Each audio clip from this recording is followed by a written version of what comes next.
ఓం శ్రీ మహాగణాధిపతయే నమః. శ్రీ మహాసరస్వత్యే నమః. ఓం శ్రీ గురుభ్యో నమః. ఓం గురు బ్రహ్మ గురుర్విష్ణు గురుర్దేవో మహేశ్వరః. గురు సాక్షాత్ పరబ్రహ్మ తస్మై శ్రీ గురవే నమః. శ్రీ గురుస్వరూపిణ్యై శ్రీ మహాకాళీ మహాలక్ష్మి మహాసరస్వతి స్వరూపిణి దుర్గాంబికాయే నమో నమః. ఓం హయగ్రీవాయ నమః. ఓం శ్రీ మేధాదక్షిణామూర్తయే నమః. శ్రీ గురు దత్తాత్రేయాయ నమః. గురవే సర్వలోకానాం విషజే భవరోగిణాం నిధయే సర్వవిద్యానాం శ్రీ దక్షిణామూర్తయే నమో నమః. శ్రీ దక్షిణామూర్తి వారికి అట్లాగే గురు సమానులైనటువంటి పీఠాధిపతులకి అందరికీ కూడా పాదాభివందనం చేస్తూ పాదాలకి నమస్కారం చేస్తూ ఈ యొక్క కర్కాటక రాశిలోకి సూర్యుడు ప్రవేశించినటువంటి రోజు నుంచి 6 నెలల కాలము దక్షిణాయన పుణ్యకాలం ఉంటుంది. ఈ దక్షిణాయనంలోనే మనకి చక్కగా మానవుడు మోక్షాన్ని పొందటానికి జ్ఞానాన్ని ఆర్జించటానికి కావలసినటువంటి అమితమైనటువంటి జ్ఞాన సంపద పూజల ద్వారా వ్రతాల ద్వారా హోమాల ద్వారా ఎన్నో రకాలైనటువంటి దైవ పూజల ద్వారా చేసుకునే అదృష్టము కలిగే అవకాశం ఉంటుంది. కాబట్టి ఈ యొక్క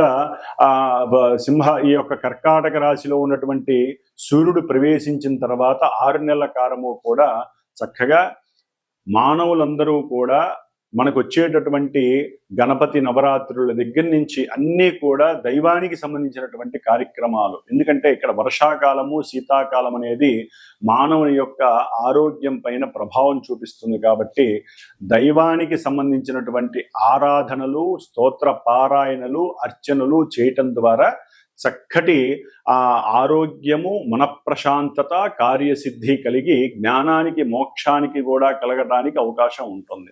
కాబట్టి మనకి ఈ యొక్క జూలై 16వ తేదీ నుండి ఆగస్టు 17వ తేదీ వరకు కూడా సూర్యుడు కర్కాటక రాశిలోకి ప్రవేశించే సమయంలో ప్రవేశించిన రోజు నుంచి ఈ నెల కాలము కూడా మేషాది మీనరాశి పర్యంతం ఉన్నటువంటి 12 రాశుల వారికి అట్లాగే ఆ రాశుల్లో ఉన్నటువంటి నక్షత్రాలు 27 నక్షత్రాల వారికి అవి ఈ రెండు తెలియనటువంటి నామ నక్షత్ర జాతకులకి ఏ విధంగా ఉంటుందో తెలుసుకునే ప్రయత్నంలో ముఖ్యంగా వినేటటువంటి శ్రోతలు ఒకరు గుర్తుంచుకోవాలి. ఏదైనా సరే ప్రస్తుత కాలంలో గోచారంలో గ్రహాలు ఆకాశంలో ఈ రాశుల్లో ఈ నక్షత్రాలలో సంచరించే సమయంలో ప్రపంచంతో పాటుగా అంతరిక్షంతో పాటుగా మానవుల మీద కూడా ఆ ప్రభావాన్ని చూపిస్తుందని మాత్రమే అర్థం చేసుకోండి. జన్మజాతకంలో ఉన్నటువంటి ఆ గ్రహాల యొక్క స్థితిగతులు అట్లాగే అంతర్దశల రీత్యా వారికి జరిగేటటువంటి ఈవెంట్స్ ప్రెజెంట్ గోచారంలో గ్రహస్థితులు ఏ విధంగా నిర్ణయిస్తాయో మాత్రమే తెలియజేస్తుంది. కానీ చాలా మందికి తెలియక ఈ యొక్క రాశి లేకపోతే నాది నక్షత్రము మరి మాకు చెప్పినవి జరగట్లేదు, లేకపోతే మీరు చెప్పినట్టుగా మాకు నెగిటివ్ జరగట్లేదు పాజిటివ్ జరుగుతోంది, పాజిటివ్ జరగట్లేదు నెగిటివ్ జరుగుతుంది అంటున్నారు. ఇది ఎక్కడా కూడా వారికి సంబంధం ఉండదు. జస్ట్ ఆ యొక్క కిరణాలు వారి మీద పడి కొంతవరకు ప్రభావాన్ని చూపిస్తాయే తప్ప ప్రత్యేకించి మొత్తము కూడా మేము చెప్పిన విధంగానే జరుగుతుంది అని ఎక్కడా కూడా శాస్త్ర నిర్ణయం లేదు. గోచార ఫలితాలు అంటే జస్ట్ మనం జాగ్రత్త పడటానికి ఈ నెలలో ఈ గ్రహాలు ఇక్కడ ఉన్నాయి కాబట్టి పాపగ్రహాలు ఈ విధంగా పాపస్థానాలలో ఉంటే మనం దానాలు ధర్మాదులు జపాలు లేకపోతే అవతల వాళ్ళకి ఏదైనా దాన ధర్మాదుల రూపంలో లేకపోతే స్తోత్రాలు శ్లోకాలు పూజలు చేయించుకోవడం ద్వారా కొంత ఉపశమనం మాత్రమే లభిస్తుంది. ఇది గుర్తుంచుకొని ఈ యొక్క రాశి ఫలితాలను విని ధైర్యాన్ని తెచ్చుకొని ఏ విధంగా ఉండాలో ఆలోచించే మార్గమే ఈ యొక్క గోచార ఫలితాలు మాత్రమే. కాబట్టి మరి ఇక మేషరాశి నుంచి మీనరాశి వరకు ఏ విధంగా ఈ యొక్క కర్కాటక రాశిలో ఉన్నటువంటి సూర్య భగవానుడు అట్లాగే కుజుడు మనకి మారుతున్నాడు. దాదాపుగా ఒక 45 రోజులు బట్టి కుజ భగవానుడు మరి ఈ రేపు జూలై 28వ తేదీ వరకు కూడా సింహరాశిలో ఉండి 28వ తేదీ నుండి కన్యా రాశిలోకి మారుతున్నాడు ఈ కుజ భగవానుడు.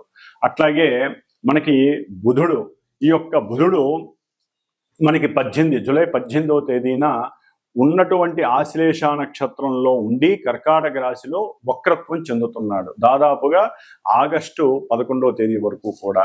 కాబట్టి ఆయన ఇచ్చే ఫలితాల్లో కొంత తారతమ్యం కలిగే అవకాశం ఉంటుంది. అట్లాగే ముఖ్యంగా మనకి ఉన్నటువంటి మాస ఫలితాల్లో శుక్రుడు కూడా, ఈ శుక్రుడు చక్కగా ప్రస్తుతానికి తన యొక్క స్వక్షేత్రమైనటువంటి వృషభ రాశిలో ఉంటూ ఎంతో ఆనందాన్ని పంచుతున్నాడు.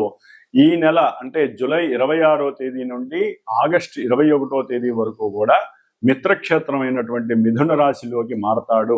కాబట్టి ఈ యొక్క 17వ తేదీ ఆగస్టు వరకు కూడా కొన్ని గ్రహాల యొక్క మార్పుల వలన కూడా ఎన్నో రకాలైనటువంటి సంస్కారాలు జరిగే అవకాశం ఉంటుంది. అవన్నీ కూడా చక్కగా తెలుసుకొని జాగ్రత్తలు వహించుదాం అని చెప్పే ఆలోచనతో మరి ఇప్పుడు మన యొక్క ద్వాదశ రాశుల యొక్క ఫలితాలని ప్రారంభం చేద్దాం. జూలై 13వ తేదీ నుండి కూడా నవంబర్ 28వ తేదీ వరకు కూడా శని మహానుభావుడు మీనరాశిలో తన యొక్క సొంత నక్షత్రంలో ఉంటూ ఆయన వక్రత్వాన్ని పొందుతున్నాడు. ఈ వక్రత్వం వలన కొన్ని రాశుల వారికి జరిగేటటువంటి కొన్ని అనర్థాలు, ఇబ్బందులు తొలగిపోయి కొంతవరకు ఆయన యొక్క స్థానస్థితి దృష్టులు తొలగటం ద్వారా వారికి శుభాలు కలగడానికి అవకాశం ఉంటుంది.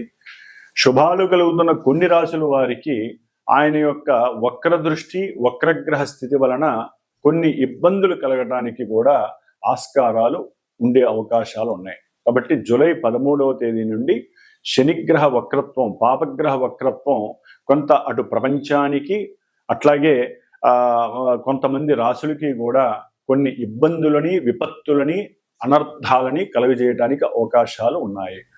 ముఖ్యంగా ఈ శని మహానుభావుడు జూలై 28 నుండి దాదాపుగా మనకి కుజుడు సెప్టెంబర్ 13వ తేదీ వరకు కూడా కన్యా రాశిలో ఉండటం ద్వారా ఈ రెండిటికి కూడా సమసప్తమగ దృష్టి, కుజుడు శని కుజుడిని చూడటం ద్వారా ఎన్నో రకాలైనటువంటి ఉపద్రవాలు కలగటానికి అవకాశాలు ఉన్నాయి. ముఖ్యంగా మనకి దగ్గరలో ఉన్నటువంటి ఆంధ్రప్రదేశ్ లాంటి రాష్ట్రాలలో ఎన్నో ఇబ్బందులు కలగటానికి ఆస్కారాలు ఎక్కువగా ఉన్నాయి. ప్రపంచంలో కూడా కొన్ని బీభత్సాలు, వరదలు, ఉప్పెనలు, అట్లాగే కొన్ని అగ్నిపర్వతాలు బద్దలవ్వటం, లావా వలన కొంత జన నష్టము, ఇట్లా ఎన్నో రకాలైనటువంటి సమస్యలు అయితే ఉండటానికి అవకాశాలు ఎక్కువగా ఉన్నాయి. అట్లాగే మనకి ఇప్పుడు ప్రెజెంటు ఈ జూలై 15వ తేదీ నుండి కూడా దాదాపుగా జూలై 15 నుండి మనకి ఒక 15 రోజులు, 16 రోజులు అంటే ఆగస్టు ఫస్ట్ వీక్ వరకు కూడా కాలసర్ప యోగ దోషము, అంటే గ్రహాలన్నీ కూడా సింహరాశి నుంచి కుంభరాశి మధ్యలోనే ఉండటం ద్వారా కొన్ని ఇబ్బందులు కలగడానికి అవకాశం ఉంది. అంటే మీకు సింహరాశి నుంచి దాదాపుగా కుంభరాశి వరకు ఏ గ్రహము కూడా ఆ యొక్క రాశిలో లేకపోవటం వలన కొన్ని రాశుల వారికి ఈ భావాలలో గ్రహాలు ఏదీ లేకపోవటం వలన ఆ గ్రహాలు ఇచ్చేటటువంటి భావాలు దెబ్బతినే అవకాశం ఉంటుంది. కాబట్టి అందరూ కూడా సుబ్రహ్మణ్యేశ్వర స్వామి వారి యొక్క ఆరాధనని మాత్రం మర్చిపోకుండా చేసుకోవటం ద్వారా కొన్ని ఉపద్రవాలని, ఇబ్బందుల్ని తొలగించుకునే అవకాశం ఉంటుంది. అట్లాగే దాదాపుగా 41 రోజులు మా యొక్క శ్రీమాత జ్యోతిషాలయ పీఠంలో నా ద్వారా నేను చేస్తున్నటువంటి ఈ యొక్క సుబ్రహ్మణ్యేశ్వర స్వామి వారి యొక్క పూజలు, కుజరాహు కేతువుల యొక్క దోష పూజలు దాదాపుగా 30 రోజులు పూర్తయి ఈ యొక్క జూలై 20వ తేదీన హైదరాబాద్లో మా పీఠంలో సుబ్రహ్మణ్య పాశుపత హోమంగా నవగ్రహ హోమము, లక్ష్మీ గణపతి హోమము, అంటే ఈ గ్రహాల యొక్క అనుసంధానంతో ఎవరైతే కొంతమంది యొక్క నక్షత్రాలు, రాశులు, దశాంతర్దశలు జరుగుతున్నాయో వీరికి సంబంధించినటువంటి పూజలు జరుగుతున్నాయి. వారికి హోమం కూడా జూలై 20వ తేదీన నిర్వహించడం జరుగుతుంది ఉదయం పూట. కాబట్టి ఆసక్తి ఉన్నవాళ్ళు, ఇబ్బంది లేకుండా ఉన్నటువంటి వారు చక్కగా నాకు గనక కాల్ చేసినట్లయితే వారికి కూడా వారి యొక్క గోత్రనామాదులు, నక్షత్రాలు చెప్పి వారికి ఉన్న ఇబ్బందుల్ని తొలగించడానికి, స్వామివారి యొక్క అనుగ్రహం కలిగేలాగా నా వంతు ప్రయత్నం చేయటానికి నేను సిద్ధంగా ఉన్నాను. కాబట్టి ఎవరైనా సరే చేయించుకోలేనటువంటి వారు వారి ఇంట్లో కానీ దేవాలయాల్లో కానీ చక్కగా సుబ్రహ్మణ్యేశ్వర స్వామిని మాత్రం ఈ యొక్క ఆగస్టు 2-3 తారీఖుల వరకు కూడా ఆయన ఆరాధన చేసుకోవడం ఉత్తమం, పరమోత్తమంగా భావించి ఓం దుర్గా గణపతయే నమః, ఓం స్కంద గణపతయే నమః అనేటటువంటి ఆ మంత్రాన్ని గనక జపిస్తూ ఉంటే ఆ రాశుల వారికి ఇబ్బందులు కలగకుండా ఉంటాయి. మకర రాశి. మకర రాశి వారికి జూలై 16వ తేదీ నుండి ఆగస్టు 17వ తేదీ వరకు కూడా సూర్యగమనం దక్షిణాయన పుణ్యకాలంలో కర్కాటక రాశిలో సప్తమ భావంలో ఆల్రెడీ సప్తమంలో ఉన్నటువంటి బుధుడితో కలిసి ఈ రవి ప్రయాణించటం కొంత అశుభదాయకం. అష్టమాధిపతి అయినటువంటి రవి సప్తమంలో ఉండటం ద్వారా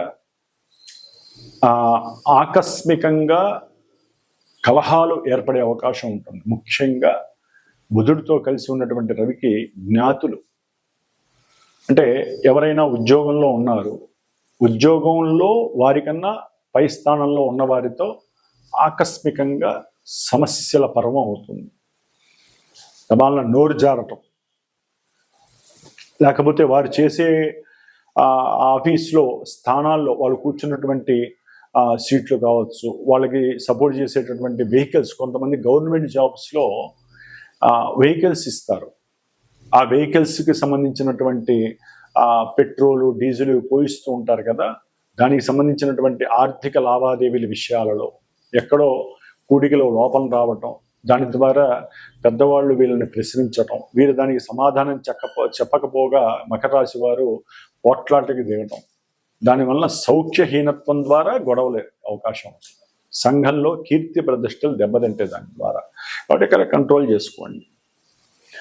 మకర రాశి వారికి వారు గవర్నమెంట్ షేర్స్ పెట్టుకున్నాం కదా, లేకపోతే ఎల్ఐసీలు, ఇన్సూరెన్స్ పాలసీలు, వీటి ద్వారా ఏదో రకంగా నాకు లాభం వస్తుంది అని ఎదురు చూస్తూ ఉంటారు వారికి వచ్చేది. కానీ అది రాకపోగా నష్టపోయే అవకాశాలు కూడా మకర రాశి కనిపిస్తున్నాయి. రవి బుధుల వేదాంత మంచిది కాదండి. వీరికి ఆపోజిట్లో ఉన్నటువంటి రవి బుధులు బుద్ధి విహీనత్వం కలుగుతుంది, సంఘంలో కీర్తి ప్రతిష్టలు దెబ్బతినే అవకాశం ఉంటుంది. జ్ఞాతులు అంటే దాయాదులు కావచ్చు, లేకపోతే సంబంధికులు, తండ్రి తరపు సంబంధికులు కావచ్చు, వారితో కొన్ని విపరీతమైనటువంటి వాగ్దోషాలు కలుగుతాయి. దాని ద్వారా ఇబ్బందులు కలగడానికి అవకాశం ఉంటుంది. అట్లాగే మకర రాశి వారికి 9లో ఉన్నటువంటి కుజుడు వలన వీరు చదువుకునే విద్యార్థులు ముఖ్యంగా ఉన్నతమైనటువంటి విద్యలకు సంబంధించి ఏదో ఎగ్జామ్స్ రాద్దామని చెప్పి అనుకుంటారు. వీరికి కలిగేటటువంటి కొంత అనారోగ్య సమస్యలు, ఉష్ణవాతాల వలన, జ్వర పీడల వలన, లేదా ఏదైనా ఒక చిన్న దెబ్బలు తగలటం, లేకపోతే గబాలన కాలటం, అంటే అగ్గిపుల్లు వెలిగిస్తున్నప్పుడు, లేకపోతే ఏదైనా కత్తి పట్టుకున్నప్పుడు గబాలన తెగడం ద్వారా రాసేటటువంటి ఎగ్జామ్స్ రాయలేకపోవడం, దీని ద్వారా నిరాశ నిస్పృహ ఎదురయ్యి వారిలో ప్రెస్టేషన్ ప్రారంభమవుతుంది. దేవుని నమ్మడం మానేస్తారు. అసలు దేవుడు లేడు, ఎవరు లేరనే ఒక స్థాయికి వచ్చేస్తారు ఈ మకర రాశి వారికి. ఈ నెల, ఈ 45 రోజులు, ఈ నెల తర్వాత అంటే 29 తర్వాత, ఇప్పటి వరకు ఆల్రెడీ కుజకేతువులు ఉండి నానా బీభత్సం చేసి పెట్టారు. ఆర్థిక వ్యవహారాలు కావచ్చు, ఉద్యోగ విషయంలో కావచ్చు, లేకపోతే స్థిర చరాస్తుల విషయంలో కావచ్చు, తల్లి యొక్క ఆరోగ్య విషయం, తండ్రి యొక్క ఆరోగ్య విషయం, లేకపోతే అంతర్గత శత్రువులు, ఇట్లా ఒకటి కాదు ఎన్ని రకాలు అనుభవించాలో మకర రాశి వారు అన్ని రకాలుగా అనుభవిస్తూ ఉన్నారు దాదాపు 1.5 నెలన్నర బట్టి. ఇప్పుడు చేసే ప్రయాణాల యందు కూడా కొంచెం జాగ్రత్త ఉండాలి. ఆలస్యం అవుతుంది. ఆలస్యం ద్వారా కొంత నష్టాన్ని, అట్లాగే వాహనాలతో కనుక వెళ్తున్నట్లయితే కనుక వాహనాల పరంగా కొంచెం జాగ్రత్త వహించాలి. మధ్య మధ్యలో ఏదో ఒకటి ఖర్చు అయ్యే అవకాశం ఉంటుంది. యంత్రలోపం కలుగుతుంది, అంటే యంత్రంలో ఏదో ఫాల్ట్ వచ్చి అనవసరమైన ఖర్చు పెట్టే అవకాశం ఉంటుంది. అసలు బండి అమ్మేయాలనే ఫీలింగ్ వచ్చేస్తుంది. అట్లాగే మీరు నివసిస్తున్నటువంటి ఇంట్లో కూడా ఏదో తెలియనటువంటి ఇబ్బంది, అది నరఘోష వలన కావచ్చు, లేకపోతే అన్నదమ్ముల యొక్క దోషం వలన కావచ్చు, లేకపోతే ఒకే ఇంట్లో అన్నదమ్ములతో కలిసి ఉంటే వారికి మీకు మధ్య పొరపచ్చాలు కుదరవు, దానివల్ల కూడా మీకు లేనిపోని సమస్యలు కలుగుతాయి, దానివల్ల కూడా ఇబ్బందులు ఎదుర్కొనే అవకాశం ఉంటుంది నెక్స్ట్ మంత్, ఈ నెలాఖరు తర్వాత నుంచి. కాబట్టి ఈ యొక్క కుజుడు 9వ స్థానంలో ఉండడం ద్వారా భాగ్యహీనత్వం కలుగుతుంది. ఉద్యోగంలో రావాల్సినటువంటి ప్రమోషన్స్ బదులు వస్తే ఇబ్బందులు లేనిపోని వెసులుబాట్లు తప్పిపోతాయి. దూరాభారాలకు మిమ్మల్ని పంపించే అవకాశం ఉంటుంది. అంటే ఇక్కడి నుంచి కొట్టుకుంటే ఎంతో దూరం వెళ్లాల్సి వస్తుంది, తప్పదు. అవన్నీ మీకు విరక్తిని కలుగజేస్తాయి. అట్లాగే మకర రాశి వారికి శుక్రుడు చక్కగా ఈ నెల 26 వరకు 5వ స్థానంలో ఉండి పుత్రవృద్ధి, ఆర్థిక ధనాభివృద్ధి, గోల్డ్ సంపద ఇవన్నీ కూడా మీకు కలుగజేశాడు. అట్లాగే వృత్తి ఉద్యోగాదుల్లో కూడా కొంతవరకు అనుకూలమైనటువంటి పరిస్థితులను కూడా కలుగజేశాడని చెప్పుకోవచ్చు మకర రాశి వారికి. కానీ ఇప్పుడు ఆయన 26వ తేదీ నుండి కూడా ఒక నెల రోజులు షష్టమ రాశిలో ప్రయాణం చేయటం వలన, శత్రువు అయినటువంటి గురుడితో ఉండటం వలన, పాపి అయినటువంటి వీరిరువురి యొక్క సంగమం 6వ స్థానంలో చాలా చాలా దోషప్రదం గురు శుక్రుడు. కాబట్టి కంపల్సరీ గురువుకి శుక్రుడికి జపమో దానమో చేసుకోవాలి. లేదా గురువుకి శుక్రుడికి ఇద్దరికి అధిష్టాన దేవత లక్ష్మీదేవి అవుతుంది ఒక రకంగా చెప్పాలంటే. ఇద్దరు ధనాధిపతి ధనకారకుడు ఇద్దరు కలుస్తున్నారు. అనవసరమైన ప్రయాణాల వలన, లేకపోతే బంధుమిత్రాలతో పోట్లాడటం వలన డబ్బులు ఖర్చే అవకాశం ఉంటుంది. వద్దు, అక్కడి దాకా తీసుకువెళ్ళకండి, లేనిపోయిన సమస్యలు ఎదురవుతాయి. కాబట్టి ఇటు రవి బుధులు అనుకూలంగా లేక, ముఖ్యమైనటువంటి గురు శుక్రులు అనుకూలంగా లేక, ఉద్యోగం మీద వ్యాపారంలో నష్టాలు కలిగే అవకాశం ఉంటుంది. మీరు అనుకున్నది ఒకటేది, జరిగేది ఒకటి, కర్మ ప్రారంభం జరుగుతుంది. అట్లాగే కీర్తి ప్రతిష్టలు దెబ్బతినే అవకాశం ఉంటుంది. అంటే మీరు మాట్లాడే మాట సవ్యంగా లేకపోతే అది సంభాషణ, అట్లాగే పెట్టినటువంటి పెట్టుబడికి సరైనటువంటి ధనం రాకపోవచ్చు ఈ నెల రోజుల్లో. కొన్ని ఇబ్బందులు కలగడానికి మకర రాశి వారికి అవకాశాలు చాలా ఉన్నాయి. అట్లాగే అష్టమంలో ఉన్నటువంటి కేతువు వివత్సాలు చేస్తూనే ఉంటాడు. ఆయన కూడా ఇప్పుడు శుక్రరాశిలోకి వస్తున్నాడు కాబట్టి కొంచెం బాగా ఇబ్బందులు ఎదురయ్యే అవకాశం ఉంటుంది. కాబట్టి గణపతి హోమం, లక్ష్మీ గణపతి హోమం చేయడం ఇంకా విశేషం. మీ ఇంట్లో లక్ష్మీ గణపతి జపం చేయించుకోండి, లక్ష్మీ గణపతి హోమం చేసుకోండి. తప్పదండి. మనం కర్మని ఎదిరించాలంటే మనం సంపాదించే సొమ్ముని 10 రూపాయలు ఖర్చు పెడితేనే కర్మ పోతుంది, తప్పదు. లేదా చక్కగా ఆ బియ్యంలో ఇంత శనగపప్పు గింజలు వేసి నైవేద్యం, బెల్లం పొంగల్ చేసి నైవేద్యం పెట్టండి. లేదా బొబ్బర్లు ఉడికించి నైవేద్యం, లక్ష్మీదేవికి నైవేద్యం పెట్టి ప్రతి శుక్రవారం రాహుకాలంలో సమయంలో చేసుకోండి. ఎందుకంటే ద్వితీయంలో రాహు ఉన్నాడు. అది కూడా కొంత కుటుంబంలో విరోధాలని, రకరకాల ఇబ్బందుల్ని కూడా సృష్టించే అవకాశాలు ఉన్నాయి. ముఖ్యంగా ఉద్యోగ వ్యవస్థ మీద దెబ్బపడే అవకాశం ఉంటుంది. కొంతమందికి ఉద్యోగంలో వారి జాతకంలో అనుకూలమైన పరిస్థితులు ఉంటే కలిసి వచ్చే అవకాశం కూడా ఉంటుంది. కాబట్టి ఈ విధంగా మకర రాశి వారికి ఉద్యోగ వ్యవస్థ యందు కొంతమందికి కలిసి వస్తుంది, కొంతమందికి ఇబ్బందులు ఎదురయ్యే అవకాశాలు ఉన్నాయి. ఏదేమైనప్పటికీ సెన్సెక్స్ కానీ, షేర్స్ కానీ, ధనపూరితమైనటువంటి ఫైనాన్స్ ఇష్యూలు ఏదైనా సరే ఉంటే గనక ఈ 26వ తేదీ లోపల మీరు దాన్ని చేజిక్కించుకోవడానికి ప్రయత్నం చేయండి. తర్వాత అది కొంత మిమ్మల్ని ఇబ్బందులు పెట్టుతుంది. అవతల వాళ్ళు మాటలు చెబుతూ ఉంటారు, ఇంత చేస్తే దాన్ని మళ్ళీ దీన్ని ఇంత పెట్టుబడి పెడితే ఇంత అవుతుందని. అక్కడ జాగ్రత్త వహించండి, లేదా నష్టపోయే అవకాశం మకర రాశి వారికి పుష్కలంగా ఉంది. కాబట్టి ఈ విధంగా మకర రాశి వారికి అటు కుజగ్రహం చాలా వరకు గ్రహస్థితులు, ఒక్క శని కూడా ఇప్పుడు వక్రిస్తున్నాడు కాబట్టి ఆయన కూడా తృతీయం బదులు ద్వితీయం పైనే కాన్సన్ట్రేషన్ ఉంటుంది. కాబట్టి గ్రహాలన్నీ ప్రతికూలంగా ఉన్నాయి మకర రాశి వారికి అని చెప్పుకోవచ్చు. కాబట్టి నవగ్రహాలన్నిటికీ చక్కగా మీరు ఏ రోజుకి ఆ రోజు వెళ్ళటం, దీపారాధన చేయటం, ప్రదక్షిణాలు చేయటం, రావటం, లేదా ఒకేసారి ఒక రోజు నవగ్రహాలన్నిటికీ యథాశక్తి జపం చేయించటం, 9 మంది బ్రాహ్మణుల చేత వాళ్ళందరికీ ఒక్కొక్క దానం ఇచ్చడం, నమస్కారం చేయటం. లేదా మీ ఇంట్లో నవగ్రహ పాశుపత అభిషేకం కానీ నవగ్రహ పాశుపత హోమం కానీ, అంటే ఈ విధంగా చేసుకోవటం, ఏది లేను డబ్బు లేదు అనుకుంటే నవగ్రహాల ప్రదక్షిణాలు చేయటం, శివాభిషేకం చేయించుకోవటం, నమస్కారం చేయటం, ఇట్లా ఏదో ఒక థీరీని ఉపయోగించి మకర రాశి వారికి కొంత అంతా కష్టంగా ఉందనే ఉద్దేశం అయితే కనబడుతుంది. కాబట్టి కొంచెం జాగ్రత్త పడండి. రోజు నవగ్రహ స్తోత్ర ప్రార్థన చేయండి. అట్లాగే లక్ష్మీదేవికి సంబంధించినటువంటి కనకదార స్తోత్రాన్ని పారాయణ చేయడం ద్వారా లక్ష్మీ ప్రాప్తి కలుగుతుంది. విద్యార్థులైతే గనక కాస్త హనుమంతుడి వారి యొక్క చాలీసాని లేదా ఓం హ్రీం హనుమతే నమః అనేటువంటి మంత్రాన్ని కానీ పాటిస్తూ ఉండండి. దానివల్ల మీకు చక్కగా ఉన్నంతలో సౌఖ్యం కలగడానికి అవకాశం ఉంటుంది. ఓం మహాలక్ష్మీ దేవ్యే నమః.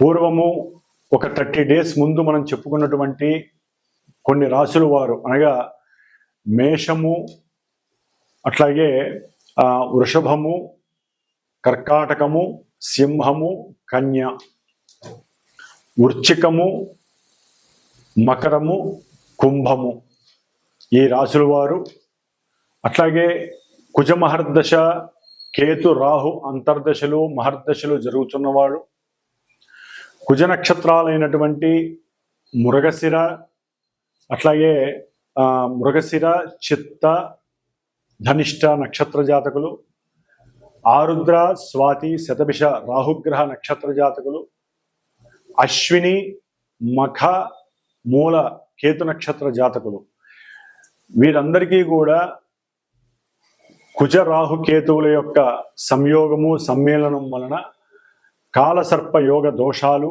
కుజదోషాలు, ఎన్నో వివాహ ఆటంకాలు, గర్భ విచ్ఛిన్న దోషాలు, రాహుకేతువుల యొక్క సర్పగ్రహ బాధలు తొలగిపోవటానికి మరి హైదరాబాద్లో శ్రీమాత జ్యోతిషాలయ పీఠంలో నా చేత ఆల్రెడీ జరుగుతున్నాయి.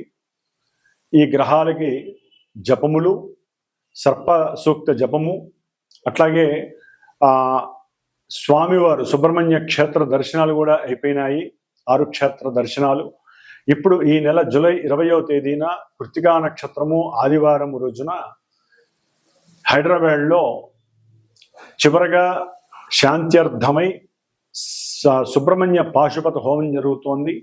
దీంట్లోనే గణపతి, లక్ష్మీ గణపతి, నవగ్రహ నక్షత్ర సహితముగా సర్పసూక్త మన్యుసూక్త సహితంగా సుబ్రహ్మణ్య పాశుపత హోమం జరుగుతోంది. కాబట్టి ఎవరైనా ఈ ఇబ్బందులు ఎవరైతే పడుతున్నారో వారు నాకు గనక ఫోన్ చేసి సంప్రదించినట్లయితే హోమానికి చాలా తక్కువ స్వల్ప దక్షిణతో ఆ యొక్క సుబ్రహ్మణ్య అనుగ్రహాన్ని పొందే అవకాశము స్వీకరిస్తారని ఈ యొక్క మెసేజ్ చేయడం జరుగుతోంది. ఓం శరవణ భవాయ నమః.